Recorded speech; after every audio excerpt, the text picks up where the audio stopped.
Բարի լույս սիրելիներ։ Այսօրվա հոգևոր նախաճաշը Պողոս Առաքյալի Եբրայեցիներին ուղված նամակի 10-րդ գլխից է։ Արդ մի կորցրեք ձեր վստահությունը, որի մեջ մեծ վարձատրության հատուցում կա։ Ձեզ համբերություն է պետք, որպեսզի Աստծո կամքը կատարելով հասնեք նրա խոստմանը։ Սիրելիներս, ինչպես հասկացաք, այսօրվա հոգևոր նախաճաշի թեման վստահությունն է Աստծո նկատմամբ։ Որքան ենք մենք վստահում Տիրոջ։ Արդյոք վստահում ենք, թե ոչ, թե ուղղակի ասում ենք մենք վստահում ենք, բայց երբ պահը գալիս է, այդ վստահությունը չի արտահայտվում։ Վստահության հիմքը իհարկե հավատքն է եւ ճանաչողությունը։ Հետևաբար, այսօրվա հոգևոր նախաճաշով հարց տանք ինքներս մեզ. որքան ենք մենք հավատում Տիրոջը, ճանաչում ենք արդյոք մեր Տիրոջը, թե ոչ։ Հավատքը եւ վստահությունը իրար զուգահեռ եւ իրար լրացնող հանգամանքներ են, սիրելիներս։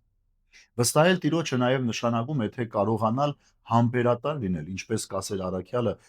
քիչ առաջ ընթերցումի մեջ, որովհետև այդ համբերությունը վարձատրություն ունի։ Այն անձը, ով վստահում է Աստծուն, նա համբերում է, որովհետև գիտի, որ Աստված է դատավորը, Աստված է առաջնորդը, Աստված է շնորհաբաշխը, Աստված է ամեն ինչը, ինչ որ իրեն պետք է այս կյանքը ճիշտ կազմակերպելու եւ հավիտենական կյանքին հասնելու համար։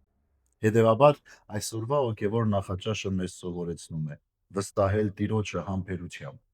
այն համբերությամբ, որ մեզ տանելու եւ հասցնելու է ճիշտ նպատակակետին։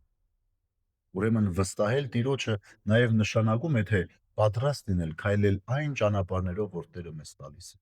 Այո, դրանք կլինեն նեղ, փշոտ, փորձություններով լեցուն, բայց այդ է քրիստոնյայի ճանապարհը։ Այլ ճանապարհ մենք չունենք։ Երկ ու բարի, խաղի, ծիծաղի ճանապարհ չունենք։ Մեր ճանապարհը դժվար է, որովհետև մեր Տիրոջ ճանապարհն էր այդպիսին։ Բայց արդյունքը վայելքի արդյունք է, որովհետև Տիրոջ ողորմությամբ վստահող եւ հավատացող մարդը համբերությամբ լցված արժանանալու է հավիտենական կյանքին։ Ուրեմն այսօր քննեք. վստահում եք արդյոք Տիրոջը այն ամենը, ինչ որ դուք ունեք, հավատում եք արդյոք, եւ այդ հավատքը գործնական է, թե ոչ։ Բարի եւ խաղաղ օր ձեզ բոլորիդ։ Աստված օրհնի ամենքիս։